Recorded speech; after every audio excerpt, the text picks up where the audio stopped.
River project began in 1994 because we had an emphasis on what we called the last great places in Indiana.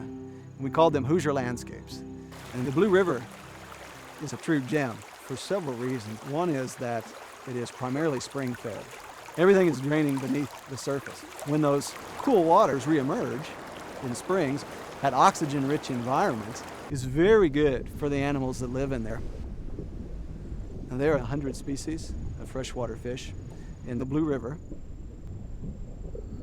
And in the Ohio River Basin and the Tennessee River Basin, we have the most diverse and rich fauna of freshwater mussels anywhere to be found on the planet. There are somewhere between 25 to 35 species that are in the Blue River. Contrast that with there are only 30 species known from the whole continent of Europe. And so that's a very rich resource. And it's also the last site in Indiana of the hellbender salamander. The hellbender is the largest salamander in the Western Hemisphere. It approaches 2 feet in length. I describe it sometimes as looking like mud come to life. I like to say that everything we've got to conserve here is ugly.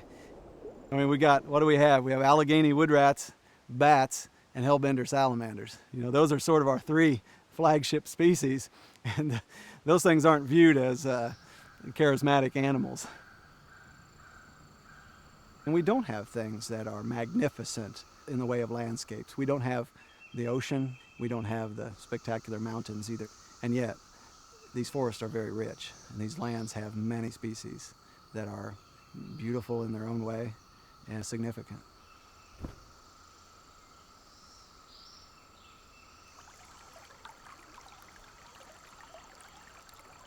But there's so much more to the Blue River area than just the river. Right here, along the Blue River, there are caves which are ideally suited to Indiana bat hibernation.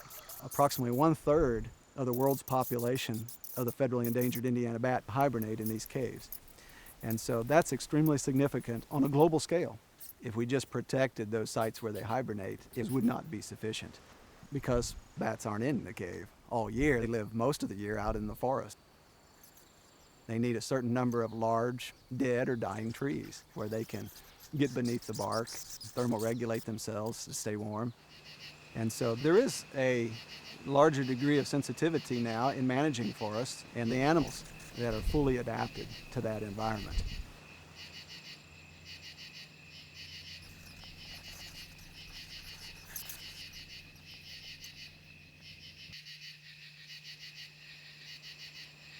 One of the things that attracts me to the Nature Conservancy is the philosophy of looking for common solutions. And that sometimes can stretch us and make us think in very creative ways. Traditionally, our work had been that we would go out and talk to landowners about selling their land to us so that we could create nature preserves and then manage them ourselves. But of course, not everyone's interested in selling their land. And so we came up with this idea of giving people a financial incentive to manage their land in such a way that it had a real conservation focus.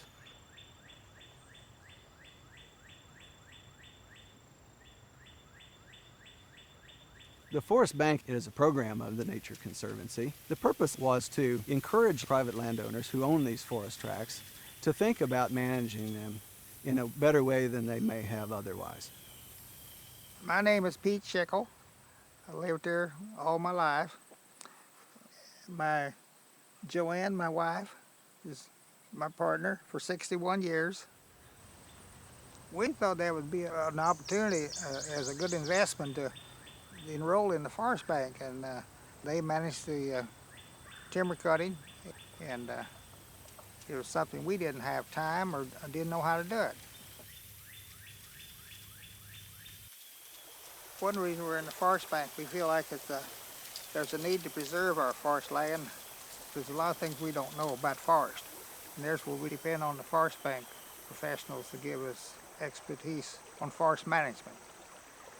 Pete and I believe sincerely that it's our moral responsibility to leave whatever we own as better place than what it was when we found it.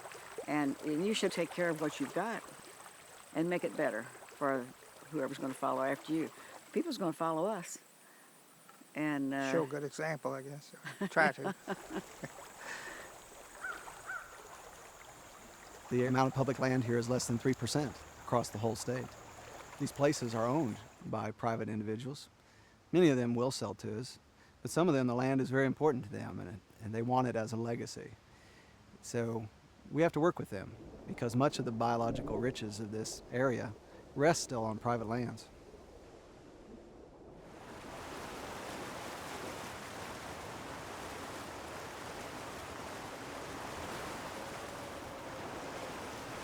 This property has been in the Rothrock name for probably 185 years. My great-great-grandfather built the first sawmill, and then his two sons built the second mill. I think it was like 1856, and that was still the mill that I remember growing up here as a child.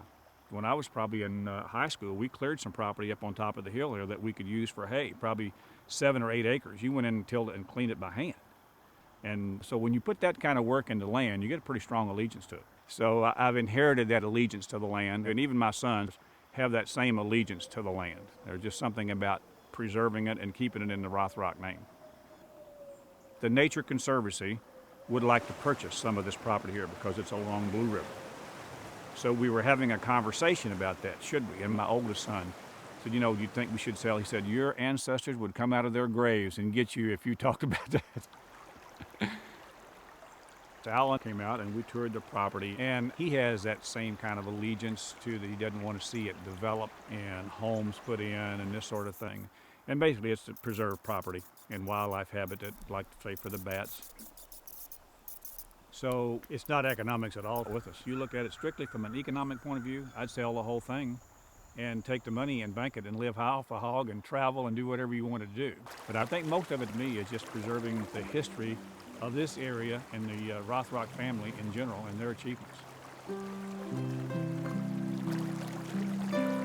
That landowner has a very rich sense of history, and the land and his family cannot easily be unwoven.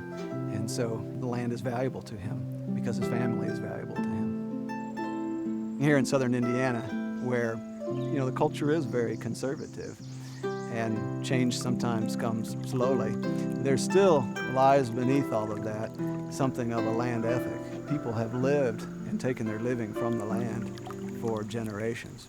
And there is this sense that the land gives us what we have. And if we don't conserve it, then we won't have what we've had in the past. Over time, I've been surprised how many people and partners really are sincere about wanting to try to do the right thing.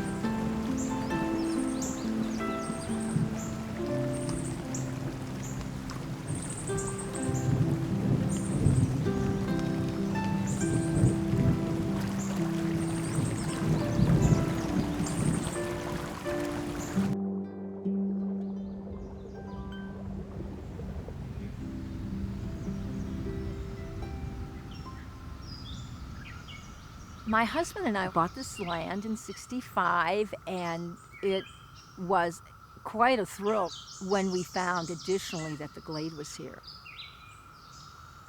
When my husband first got sick in 1981, he made a determination that he definitely wanted to preserve the land. And we did then donate the land to the Nature Conservancy. So it was really important to us, and an added bonus that when we could give them the land, that we could also give them part of this glade.